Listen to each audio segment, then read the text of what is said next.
Aunt slapped me in front of everyone. Tears welled up in my eyes, but no one said anything about it. The guests who were invited to the party included Uncle's business partner, who also had a son named David. That day, in a panic, when Natasha accidentally dropped the juice from her hands, Aunt's anger reached the sky. My parents were no longer alive, and Uncle and Aunt had taken control of their property. Aunt made me a servant in my own home, and that night she beat me so badly that my bones screamed. Somehow, I escaped and reached an orphanage. Years later, a boy came searching for me there. When I stepped outside and saw him, it felt as if my breath stopped because my name was Natasha. After losing my parents, I started living with Uncle and Aunt. My childhood was full of simplicity and love, but after my parents' passing, it felt like the colors of my life had faded away. This house once echoed with my laughter, my mom's smile, Dad's stories, and my mischievous antics, but now only lifeless walls remained, plastered with past torture.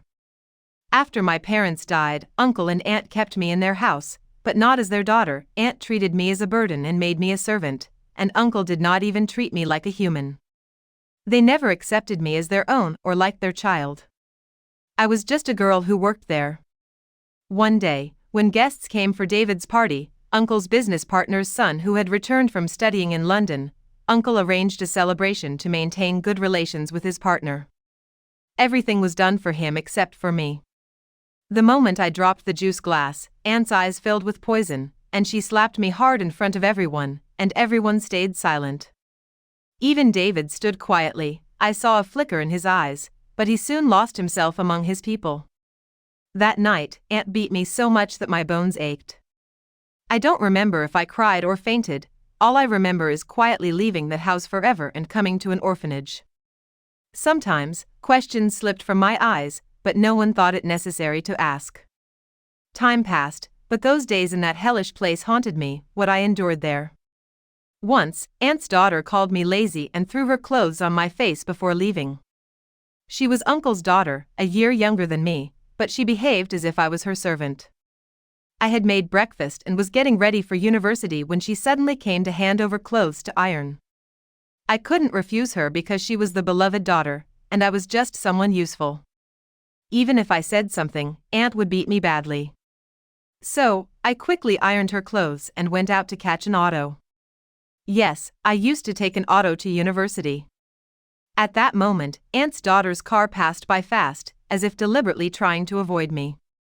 That car was gifted by Uncle, and I had to walk, sometimes burning under the sun. This was my fate. Often, I didn't get proper food and settled for just water to curb hunger. Still, I kept going, stumbling every day with broken bones and bowed spirit. Despite everything, my childhood was better than what I faced later. My dad's clothing business was doing well, so money was never an issue. He started from a small shop and turned it into a big textile company with hard work and honesty. City's prominent people respected him. Our grandfather left a small inheritance, an old house, which Dad and Uncle sold to take their shares. But that's where the difference started. Mom always supported Dad, not just as a wife but as a true partner. When Dad decided to start the business, Mom lived without complaints in a small rented house. On that trust and sacrifice, the business was built. When it prospered, Dad built a beautiful house for Mom, for her smile that survived even the leaking roof for years. On the other hand, my uncle was always in competition but lacked hard work, and Aunt was greedy and showy. Instead of starting a business with the inheritance, they bought a fancy house just to show off. But Dad dreamed big with little money and made it come true. Everything Dad made had Mom's blessings hidden in it, while Uncle only had a walled house that was now rented out to relatives. When Dad saw Uncle's condition, he gave him work in the company. Dad lived with us and started working in the company too. But fate wasn't kind. One day, Mom and Dad were going to a meeting when they met with an accident. In that moment, I lost everything. I was shattered by the grief. Not only Mom and Dad, but my whole world was taken away that moment. After their passing, my happiness left with them, and my life was filled with sorrow and misfortune. After Mom and Dad, I had no one in the world, only Uncle and Aunt, who took full advantage of the situation. They left their own home and settled in our big house. But not just to live, they slowly took over everything. Uncle took over the business in his name, and the house that Mom had decorated like a dream was now in Aunt's possession. That house held all my memories, laughter, and wishes. Now, I lived there as a servant, someone no one needed. My presence or absence made no difference. Uncle and Aunt, along with their daughter, had occupied my home. For some time, they showed some attention to me to impress others but soon put me away in a corner like useless trash. As I grew older, my confidence faded. I quietly shrank inside myself. I also wished to live life freely like Aunt's daughter, to travel, laugh openly, and think of myself. But Aunt had cursed my life. Even during my board exams, she never praised or encouraged me. At that time, her daughter's birthday came, and all the responsibility of organizing the entire function was thrown on me, as if I were just a maid in that house. And to be honest, they had made me exactly that. Sometimes I used to think, if Mom and Dad were alive today, this house would have been mine and I would have been the queen of it, not a silent maid. When I passed my matriculation with good marks, I felt maybe my fate would change a little. But Aunt clearly said then that I didn't need to study anymore, just stay at home, learn housework, and manage the home. But I wanted to study, and more than that, school was the only place where I could escape the suffocating atmosphere of the house. That place gave me a little relief, a bit of peace, a sense of identity. If I had stayed home all the time, maybe I would have fallen into depression. I gathered courage and somehow convinced Uncle that further studies were important. And when I reached college, it felt like my first breath of freedom. Getting to be away from that house for a while under the excuse of college, mingling with people, and most importantly, meeting myself. When I passed FSC with flying colors, new hope lit up in my heart again. But Aunt once again repeated the same line, "Now stop, no more studying." But I wanted to get admission into university. My dreams were still alive, but the fees were too high. This time Aunt bluntly said, "If you want to study, pay for it yourself. We won't give you a single penny." Hearing this, I just stood there silently. I looked at Uncle, hoping he'd say something, hoping he'd trust me. But his silence crushed the voice inside me too. The same people who lived off my father's money were now stopping me from moving forward. Ironically, they fulfilled all their desires using the money that was the result of my father's hard work. Everyone in the house was living off that money, except me. And the saddest part was that I couldn't even do anything. Life had broken me so much that I didn't even have the strength to speak up anymore. Aunt humiliated me, even slapped me, but I stayed quiet. Even her daughter would say nasty things to me, and I would just listen in silence. My heart was full of emotions, but my tongue had forgotten to speak. I had even stopped raising my voice for myself.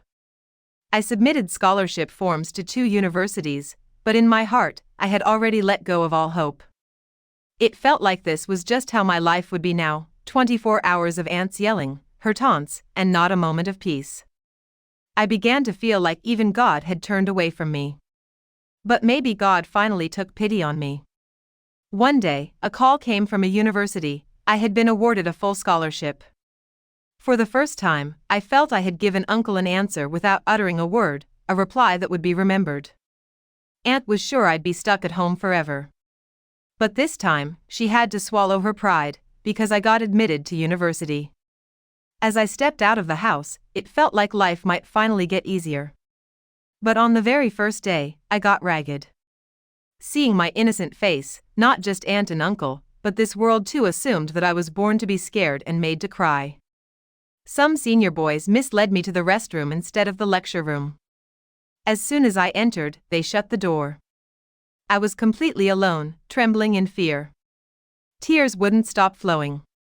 My heart was filled with dread, and my mind raced back to that house that had always haunted me.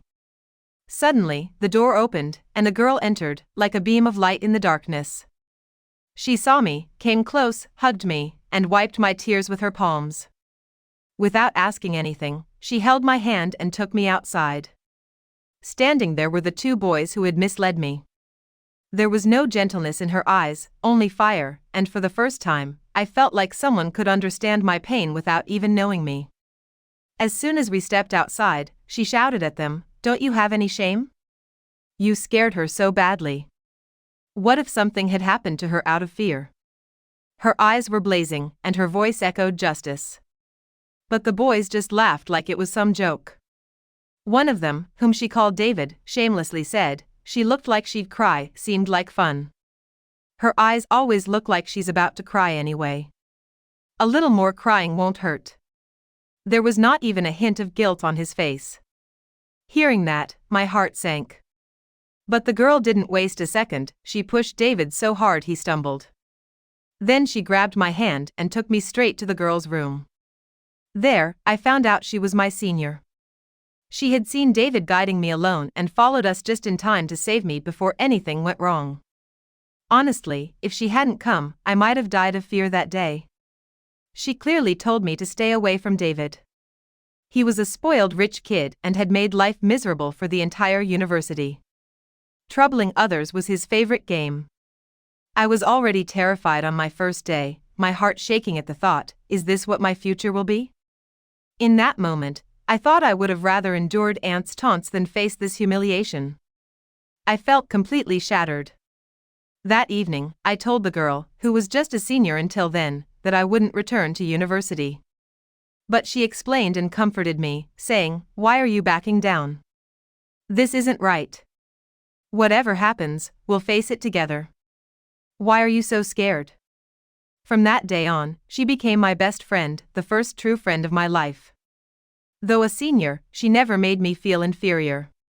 My every sorrow became hers, and in every happiness, she was more joyful than me.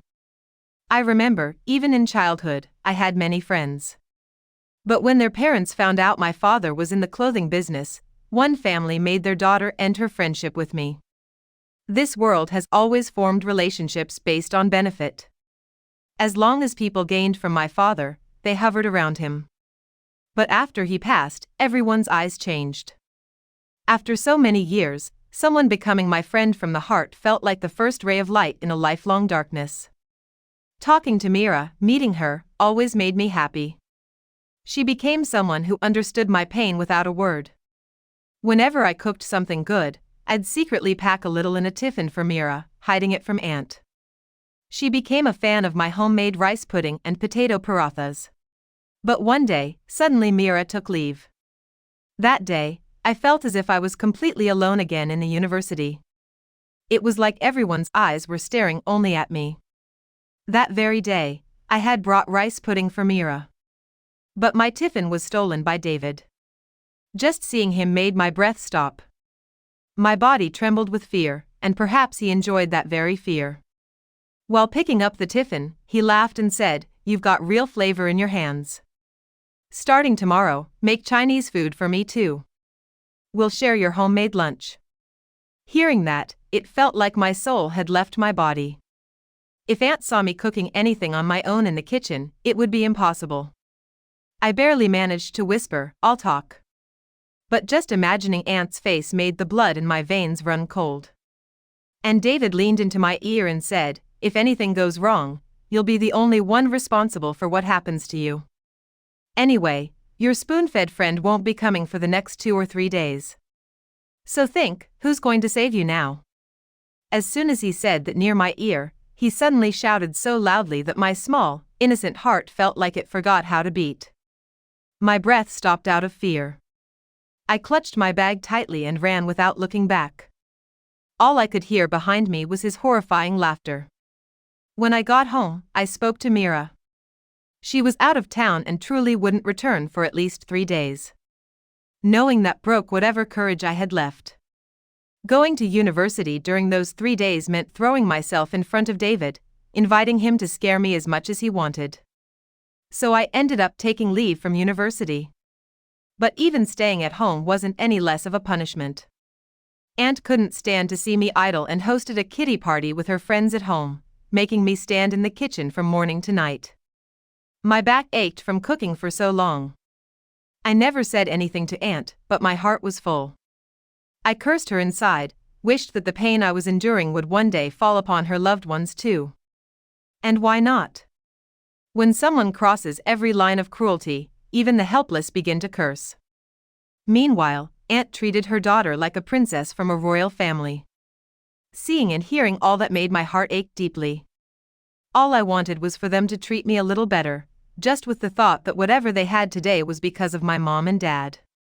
But Uncle and Aunt had now completely forgotten what humanity even meant. They even shut down the bank account Dad had set up to send food to the poor each month.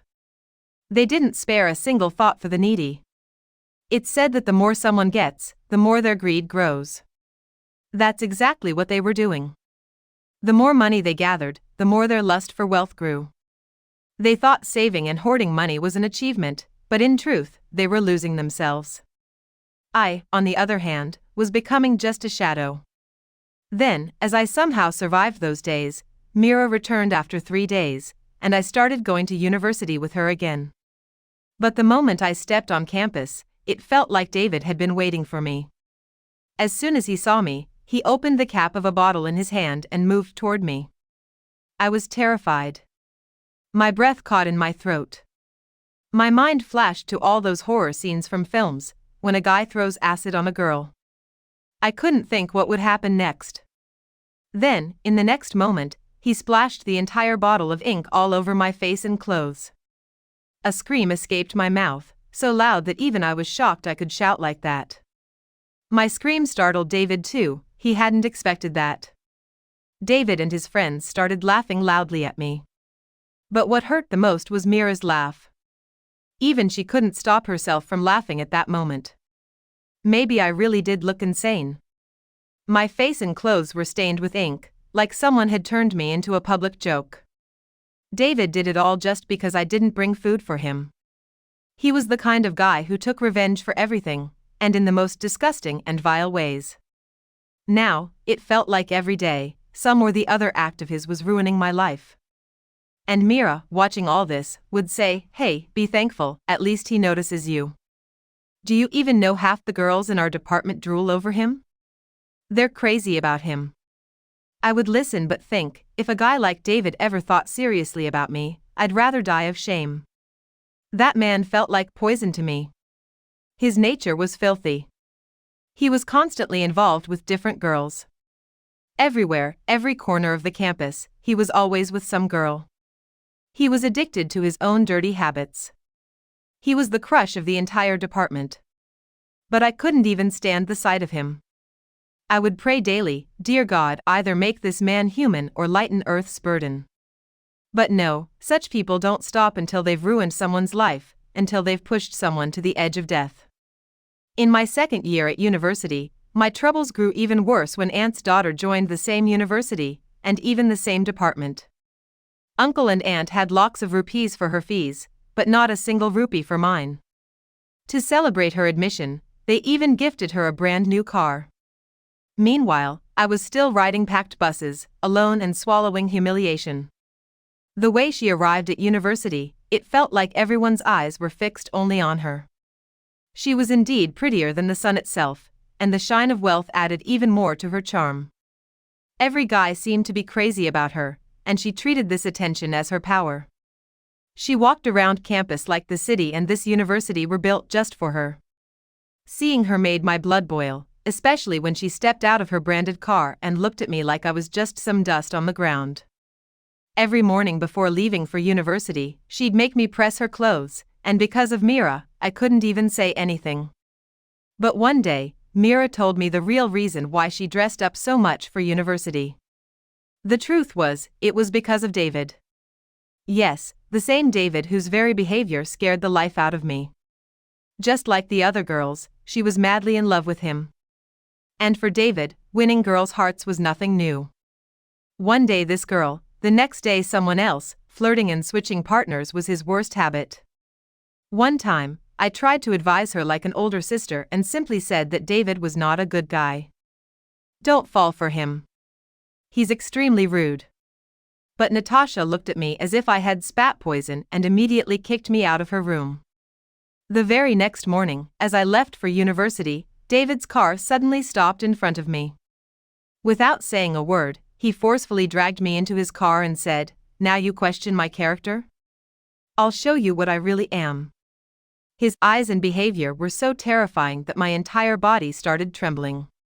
I cursed myself for even trying to explain things to Natasha. She must have instigated David, and he was now taking it out on me. If she wanted to destroy herself, so be it, why ruin my life? But sadly, my fate seemed obsessed with putting me in danger.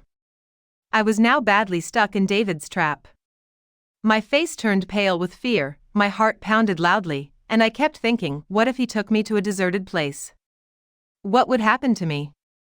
The thought alone suffocated me. But then, by God's grace, the car stopped at a signal, and I saw a chance.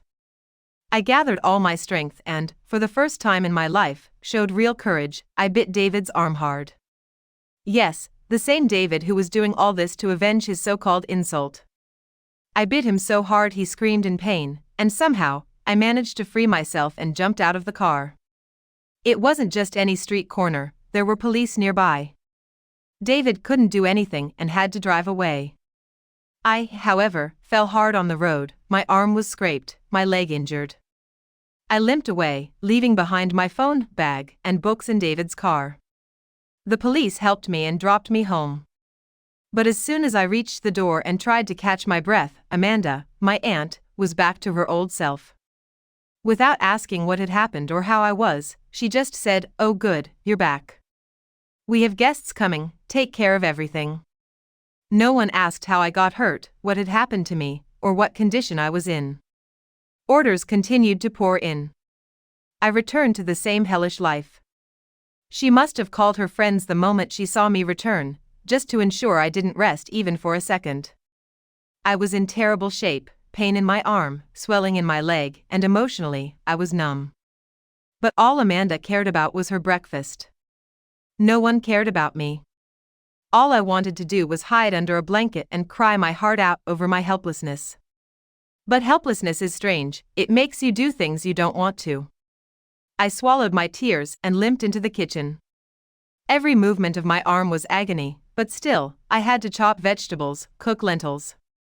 I was slowly cutting vegetables when Amanda's loud voice echoed, "What happened? Did your arm fall off? Working like you're some kind of queen." I finally mustered the courage and said, "Aunt Amanda, my arm is hurt. It really hurts." But the word humanity didn't exist in her vocabulary. She mocked me instead, "If it's broken, fix your stupid brain, then it won't break again. You must have been walking like a blind fool." Her words cut deep. Then Natasha stared at me viciously and shamelessly announced in front of everyone, signaling to some guy from university, she was distributing sweets there, don't even ask. I told you before, she's shameless. Her words made me tremble. She was spreading disgusting lies about me in university, and the worst blow came when she dragged my mother into it. She said, "Your mom was like that too. That's why she ran away and never came back to your dad." Her words poured into my ears like molten lead. I realized then, it was all part of a plan. She was doing all this with David, and to cover up her own actions, she was using me as a scapegoat so I wouldn't dare question her. I had often thought of telling Uncle John everything, that his daughter was involved with David. But I always stopped myself because I knew he would never believe me. He blindly trusted everything she said. That day, Amanda's sister had guests coming, and even in that horrible condition, I somehow managed to prepare tea. My hands were trembling from the injury. The slap they gave me wasn't just a slap, it was an attack on my entire being. Amanda's words branded me in front of everyone. Without a second thought, they called me characterless and crushed my dignity in the eyes of others. Why did this happen only to me? Just because my parents were no longer alive? Just because I was alone and defenseless? Do girls without parents always face such cruelty? I swallowed my tears and dragged myself to the kitchen again. But this time, my heart gave out, and I broke down crying. My courage had collapsed. There was no hope, no light, no support, nothing. In this crowded world, I felt truly alone. I questioned God, why did He take my father from me? Why didn't he send even one person who could protect me? But it was as if he answered in his own way. A reply that left me stunned. I had stopped going to university. I hated Uncle John's whole family from the core of my heart, as they never truly accepted or cared for me. Then came David, no, not that David, but a different David. The son of Uncle John's business partner, someone he wanted to keep close for selfish gains. This David turned out to be the same boy I used to play with in childhood. Always serious, quiet, and focused. But even then, his visits to our house brought me no joy. I thought he too had come to claim a piece of my father's business. That's why I never came out of my room to greet him. When he returned from London, a big party was thrown by Uncle John, not for love, but for his own benefit. Otherwise, he was the kind of man who wouldn't spend a penny on anyone. Amanda had reduced me to the status of a maid. I finished all the chores before David's arrival and locked myself in my room. While the whole house sparkled with lights, laughter, and celebration, inside, I felt like I was suffocating. The wealth they were enjoying once belonged to my mom and dad. Even then, I had nothing left. Thinking all this, I eventually fell asleep. In the middle of the night, I woke up from hunger and quietly walked toward the kitchen to find something left over to eat. I took out the vegetables and grabbed some bread. Just as I turned around, a loud scream escaped my mouth. But he covered it quickly with his hand. It was David. Maybe he had stayed at our house after the party. Seeing him at that hour froze me, fear gripped me completely. If he had delayed even one more second, I might have fainted. But after a moment, he slowly let go and said, "What happened, Natasha? Still as scared as you were in childhood? If I hadn't shut you up, you'd have woken the whole neighborhood." Yes, it was David. I recognized him. But his behavior, so friendly, so familiar, was like an old friend suddenly standing in front of me. I looked at him with sadness and disapproval, grabbed my food, and without a word, headed back to my room. Yet I could feel his gaze following me until I shut the door. And it seemed like David just didn't sleep. He found me in the kitchen late at night, and then the next morning, he was already back at our house. At one point he said, "I feel sorry for you. You've never learned to speak up for yourself. You only know slavery and fear, Natasha. Understand this, slaves never live their own lives, they just survive on others' terms." His words hit me straight in the heart, but I couldn't respond. I didn't speak to him or show any emotion because if I had, Aunt Emily would have destroyed me. Since he was special, I stayed silent, just like always. I made breakfast and returned to my room, only to find Aunt Emily's daughter, Madison, had already placed the clothes she planned to wear that day on my bed for me to iron. My heart wanted to burn them, but once again, helplessness pricked me like a sharp thorn. As I was ironing her clothes, David quietly stood in front of me, leaning against the wall, watching me as if he could hear every silent scream inside me. He said, "When will you finally learn to speak up, Natasha?" There was no wrong in his tone, just concern. Something in his eyes held me in place for a few seconds. For a moment, I forgot everything. Even the iron that was still on the shirt. When I noticed the smoke, my soul nearly left my body, the shirt was burnt. Disaster was inevitable. I looked at David with blame because his presence had distracted me, but what could I say now? Just then, Madison stormed in, furious, demanding her clothes. I couldn't say a word. She grabbed the burnt shirt and exploded with rage, ready to strike me. I shut my eyes tightly, expecting the usual slap. I had accepted it, another blow was mine to receive. But nothing happened. I slowly opened my eyes, and was shocked. For the first time, someone had stopped such cruelty. For the first time, someone had blocked a hand raised against me. I was speechless, just stared at David in disbelief. The next moment, the house turned into chaos. Madison screamed to everyone that I had burned her clothes and David wasn't letting her hit me. "Mom, look. He won't let me even hit her. She ruined my best shirt and now he's defending her." Aunt Emily rushed in, furious, and even Uncle George's face looked venomous. Aunt said, "What's the matter, David? She made a mistake, shouldn't she be punished? Why are you interfering?" Her voice was soaked in hatred when she said my name and full of love when she said David's. But David ignored them all and said calmly but firmly, "So what? Mistakes happen, we're all human. That doesn't mean we justify abuse. And from now on, I don't want to see anyone lay a hand on Natasha." His words brought tears to my eyes. I couldn't stop looking at him. Maybe this was the miracle I had prayed for every night. David had struck the first blow on the chains of my helplessness. A soft place in my heart began to form for him. Maybe for the first time, I hadn't been slapped, and for me, that was the greatest relief. After that, I left for university. I stood on the roadside, as if escaping into another world. Just then, Madison drove by recklessly, almost hitting me. If I hadn't moved in time, I might not be alive. Every day, I grew more afraid of those women. They had power, a name, and above all, no fear. If they had crushed me under their heels, no one would have blamed them. I was lost in myself when a car horn jolted me. I looked up. David was standing by his car, calling me. He had stood up for me at home, and even if he had called me to hell, I would have gone with my eyes shut. I walked to him and silently got into the car.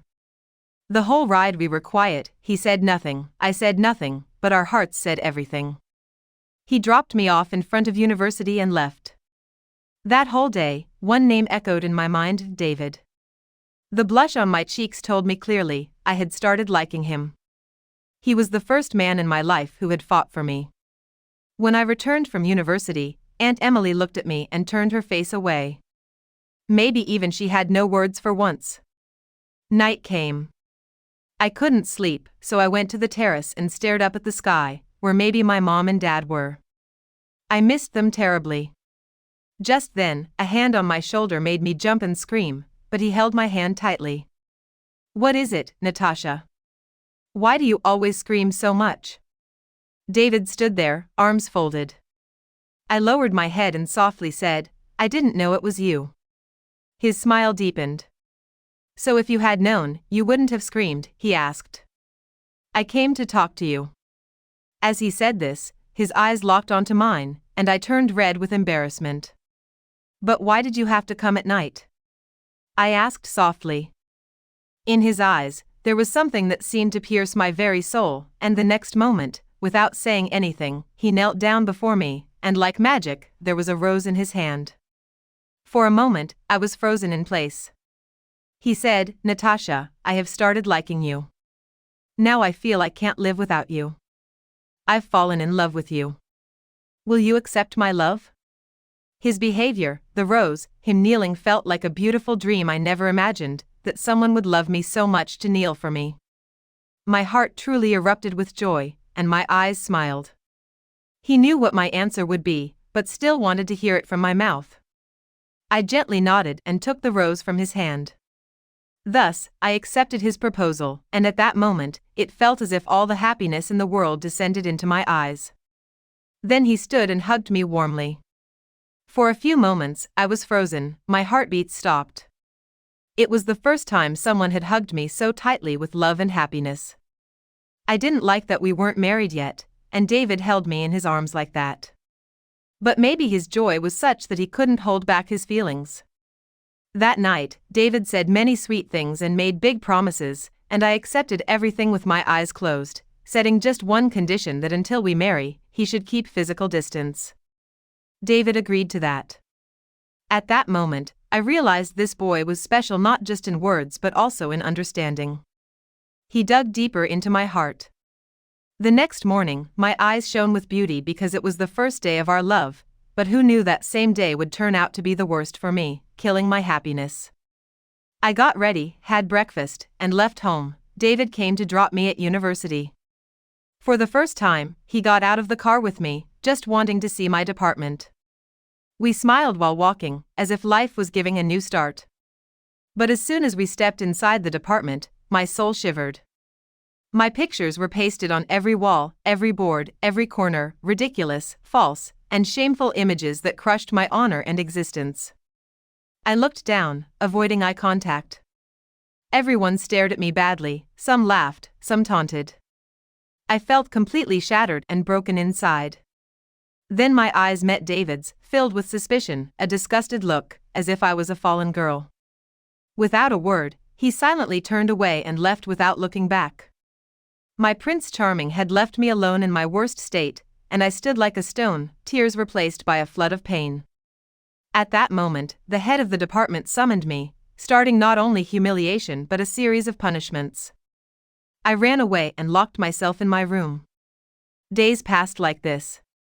It was almost 1 or 2 a.m. at night. Outside, voices of uncle and aunt were still not silenced. They kept blaming me like I was a criminal. My heart was tired, my eyes had cried so much there were no tears left, just a dull pain settled in my whole being. Then a soft knock came at my door. I got scared. Who could it be now?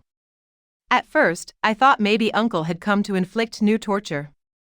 But then a familiar voice called, "Natasha, open the door. I have something important to tell you." It was Emma's voice, a voice I hadn't heard in months. For a moment, I couldn't believe it. Emma was here at my worst moment. I opened the door with trembling hands, and she suddenly hugged me tightly. All my pain poured out in that one moment. I cried bitterly while she held me and said, "Since you left, I've been very lonely. Now it's unbearable at university." Hearing this, I started sobbing, and she comforted me. "Be quiet, who said you are alone? Who said you are broken? I'm back, your friend, and now I won't let anyone touch you." Emma's voice had a strength I never found in myself. Through sobs, I asked, "How did you find out about this?" She pointed to my phone, the very phone I had returned to her.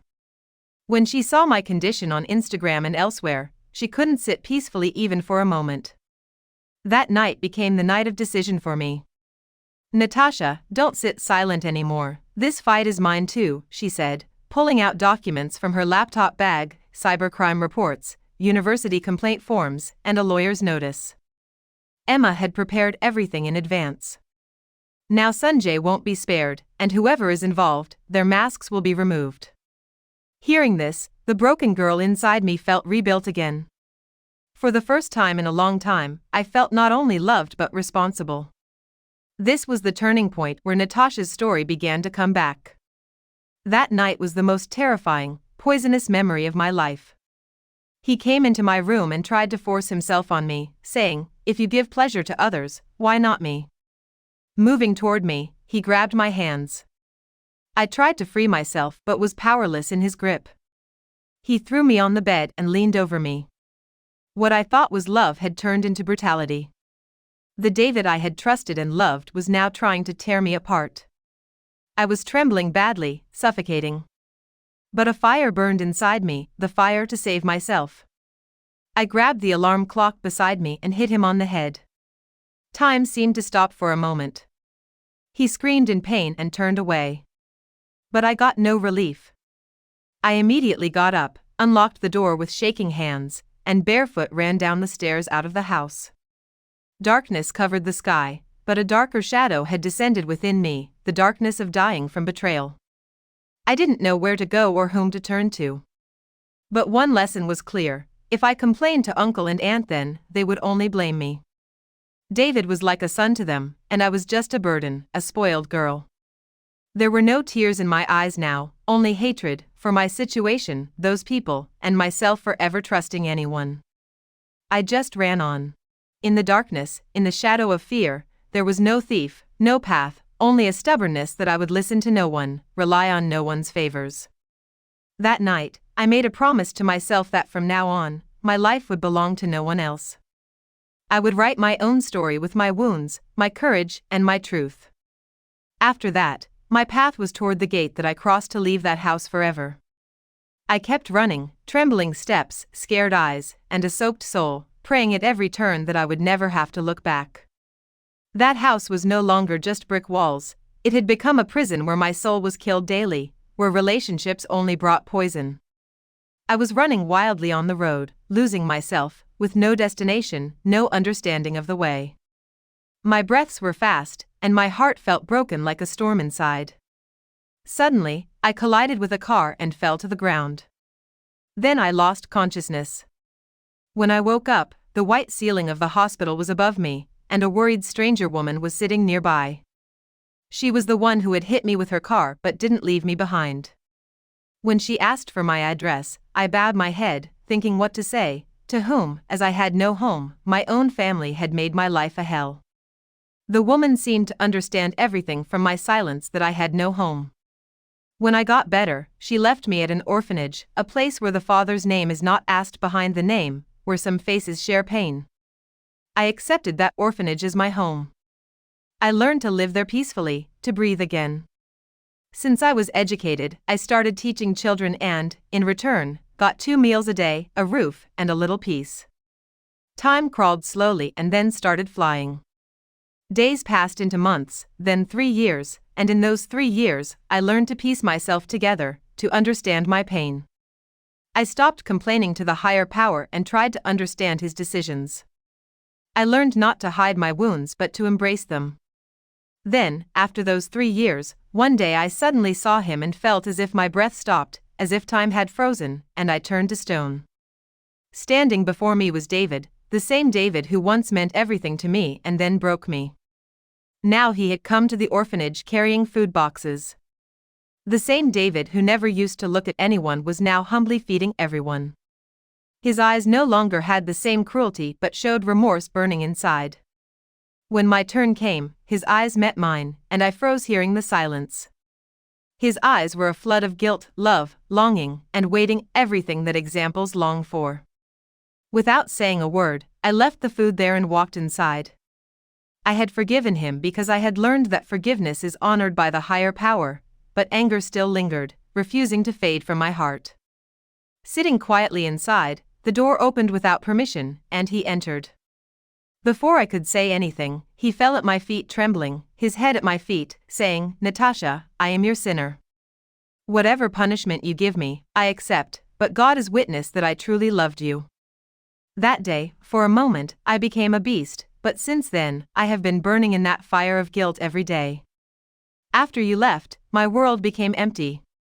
Hearing this, my eyes welled up. Crying, he said, "You were very special, and I hurt you. Every day, I have asked God for forgiveness, Natasha. Now, I have come to ask for your forgiveness too." I looked at him but couldn't speak.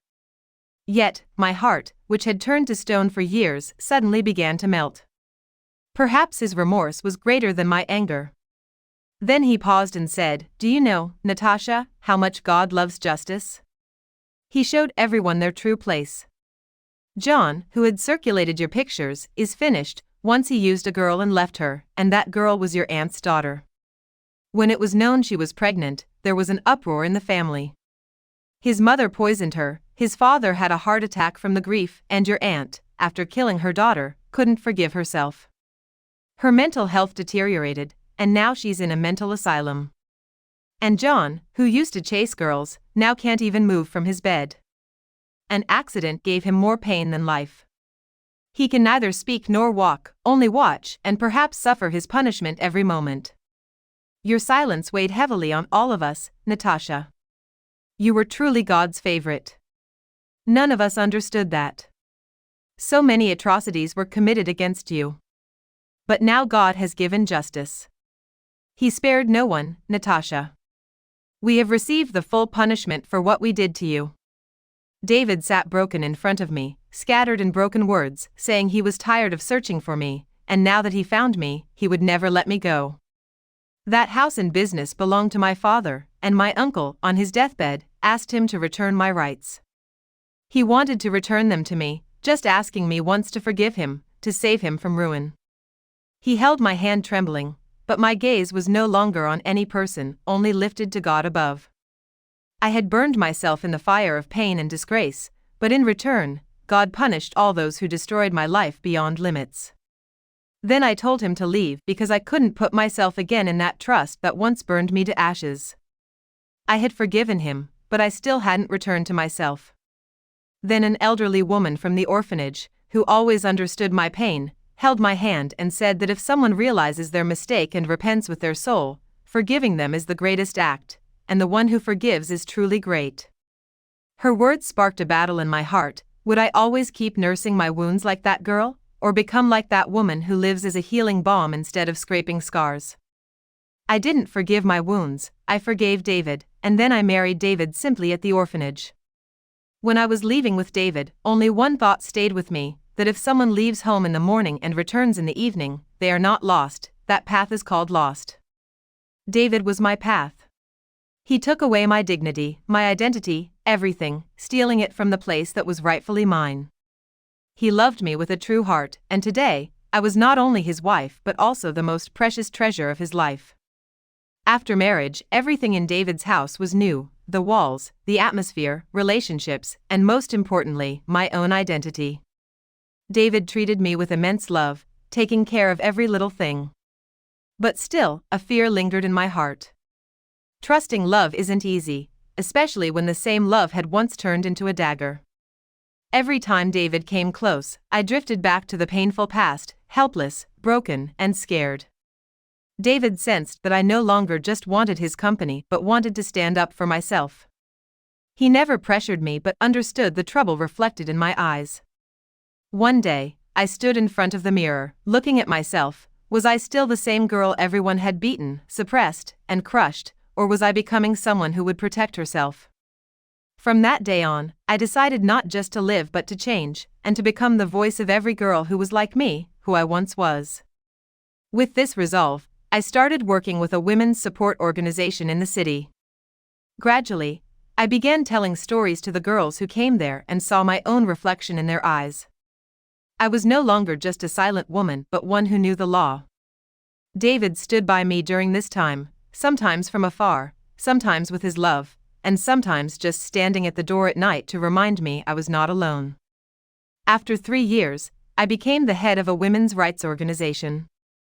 My face was no longer a cutout photo in a newspaper. I had become a beacon of hope for daughters who had no shelter. Forgiving did not mean forgetting everything, it meant I had risen above it all. From this story, we learn many deep and important lessons. Every girl, every person matters. The world may be against you, but as long as you stand for yourself, no one can defeat you. And forgiving those who try to break you is no small feat, it shows you have become strong despite being broken.